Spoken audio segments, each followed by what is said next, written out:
संख्या पद्धति लिया है। संख्या पद्धति चाहे अंकगणित हो, चाहे रेखा गणित, चाहे बीजक गणित हो, उसको शुरू करने के लिए, उसको पढ़ने के लिए जो उसका आधार है वो हमारा संख्या पद्धति से ही मिलता है। तो हम बताएंगे संख्या पद्धति को इंग्लिश में नंबर सिस्टम कहते हैं, जो हमने लिखा है नंबर सिस्टम, संख्या पद्धति। पहला हमारा है प्राकृतिक संख्या। प्राकृतिक संख्या है 1 2 3 4 5 6, इस तरह से आगे बढ़ता चला जाएगा। एक अंक की प्राकृतिक संख्या सबसे छोटी प्राकृतिक संख्या है, सॉरी एक अंक नहीं, सबसे छोटी प्राकृतिक संख्या हमारी होती है 1। इस प्रकार से है। अब हम आते हैं पूर्ण संख्या किसे कहते हैं। पूर्ण संख्या किसे कहते हैं?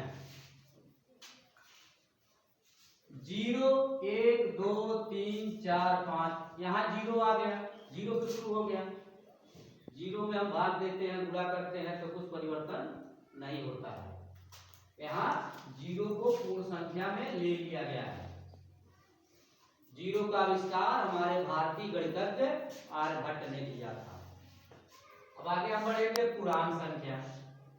पूर्णांक संख्या होता है बीच में 0, दाहिनी तरफ धनात्मक होती है, ये सब धनात्मक है, धनात्मक संख्या है, और इधर हमारा क्या है, ऋणात्मक संख्या है, ऋणात्मक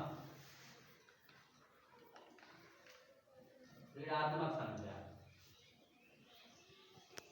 ऋणात्मक संख्या हो गई है, -1 -2 -3 ऋणात्मक हो गया, 1 2 3 4 ये जो है धनात्मक हो गया। इस प्रकार से रहा। यहाँ हम धन भले नहीं लिखे हैं, लेकिन यहाँ जान लीजिए धन है, छिपा हुआ है, ये समझ लेंगे। यहाँ हम -4 भी लिख देते हैं, उसमें 4 किए हैं, यहाँ -4 कर देते हैं। अब हमारा आ गया सम संख्या। सम संख्या किसे कहते हैं? जो पूर्ण रूप से विभाजित हो जाए 2 से। 4 है, 2 है, 4 है, 6 है, 8 है, 10 है, 12 है, इसमें कोई बचता नहीं है शेष सम संख्या में विभाजित होने पर। विषम संख्या में जब हम भाग देते हैं तो वहां शेष बचता है, वो पूर्ण रूप से विभाजित नहीं होता है। 1 या 2 का भाग इसमें कर पूर्ण रूप से नहीं होगा विभाजित, इसमें करें 11 में तब भी नहीं होगा। ये हो गया। वास्तविक संख्या पर हम आ रहे हैं। जो करणी में संख्याएं हैं, 4 है, करणी में 7 है, करणी में 11 है, करणी में 13 है, ये हमारी वास्तविक संख्याएं मानी गई हैं। भाज्य संख्या। भाज्य संख्या जो भज जाए, जो पूर्ण रूप से विभाजित हो जाए, भज जाए। 4 है, 6 है, 8 है, 9 है, 15 है, 25 है, इस प्रकार से। ये 5 से, ये 3 से, 5 से दोनों, ये 3 से विभाजित होगा, 2 से, ये 2 से, ये 2 से, इस प्रकार से पूर्ण रूप से विभाजित होगा। लमसम यही समझिए कि सम संख्या और भाज्य संख्या में बहुत ज्यादा डिफरेंट नहीं, थोड़ा सा है। उसमें 2 ही से विभाजित होता है, इसलिए और अंकों का ऑफर मिलता है। अब हम आ गए अभाज्य संख्या।